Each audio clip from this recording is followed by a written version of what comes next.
Bonjour les enfants.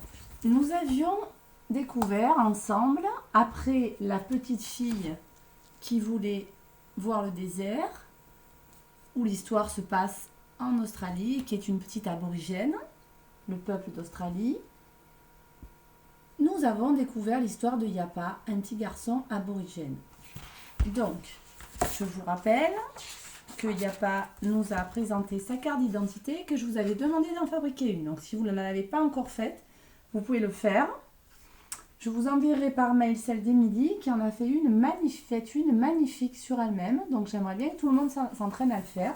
Si vous n'avez pas encore eu le temps là, vous pourrez le faire pendant les vacances. Donc Yapa nous a présenté sa famille, l'endroit où il habitait, avec la carte de l'Australie et qu'on voit très bien qu'il est dans un des camps aborigènes. Il nous a expliqué qu'il vivait dans des petites cabanes comme ça en tôle quand il pleuvait pour être à l'abri. Et donc on continue. Yapa vous dit: ma mère et mon père préfèrent dormir sous les étoiles. Il fait si chaud ici. C'est là, disent-ils, qu'ils se sentent le mieux pour rêver. Quand mon père part chasser le kangourou avec les hommes de la tribu, c'est le groupe du petit village, tous les habitants. Ma mère prend son drôle de bâton, celui qui lui sert à fouiller le sol du désert pour y dénicher des trésors. Avec le bâton à fouir, elle trouve tous les animaux cachés sous le sable. Donc vous avez vu que le papa va chasser le kangourou pour pouvoir nourrir la famille et la tribu.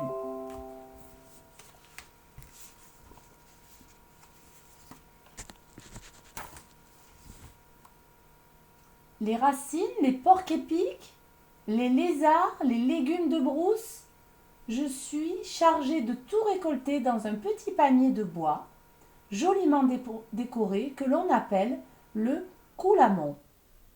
Mais moi, je préfère manger les fourmis à miel. Tiens, on ne connaît pas, nous, les fourmis à miel. Regardez un peu sur l'image et imaginez pourquoi ils les appellent les fourmis à miel à votre avis. Réfléchissez. Elles ressemblent aux fourmis qui gambadent dans l'herbe de ton jardin. Mais elles ont d'énormes ventres, ronds, comme des billes, et leur ventre rond est rempli de miel.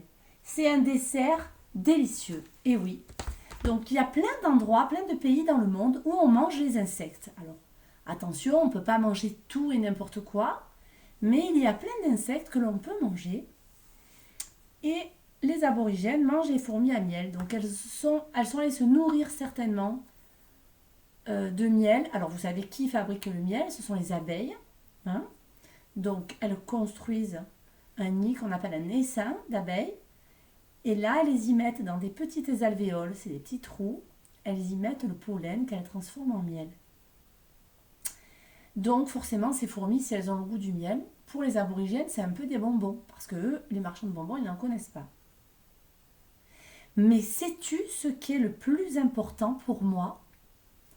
Yapa vous demande ce qui est le plus important pour lui. Est-ce que vous le savez?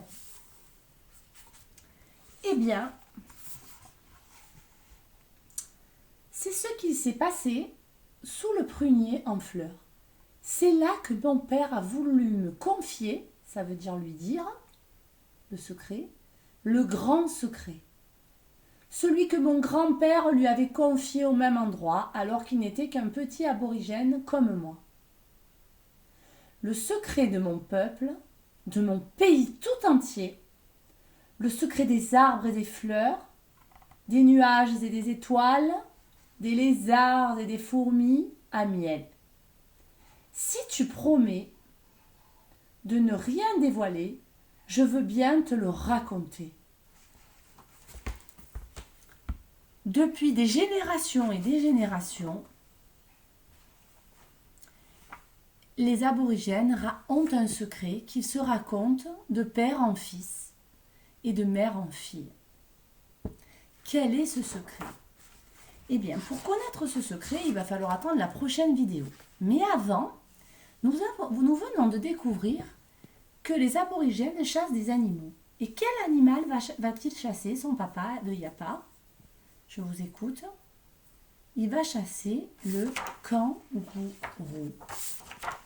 Eh bien, moi, j'ai trouvé une petite chanson sur les kangourous que je vais vous faire écouter. Donc, regardez. Ceci est le texte, ne vous inquiétez pas, je vais vous l'afficher à la fin de la vidéo et je vous l'enverrai en mail. Et nous allons écouter la chanson.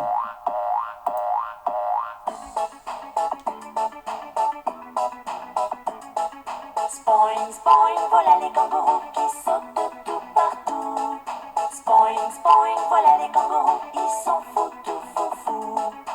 Leurs papates de derrière, on dirait des ressorts. Et dans leur poche avant, y a leur bébé qui dort. Dans toute l'Australie, ils vont en ribambelle, poussant de petits cris, le museau vers le ciel. Spoing, spoing, voilà les kangourous qui sautent de tout partout. Spoing, spoing, voilà les kangourous, ils sont fous, tout fou, fou. Ils bougent leurs oreilles en grignotant des fruits, font la sieste au soleil ou dansent sous la pluie, car ils aiment la vie, le vent, les grands espaces, et puis la liberté, non que rien ne remplace. Spoing, spoing, voilà les kangourous qui sautent de tout partout. Spoing, spoing, voilà les kangourous, ils sont fous, tout fou, fou. Alors, je vous donnerai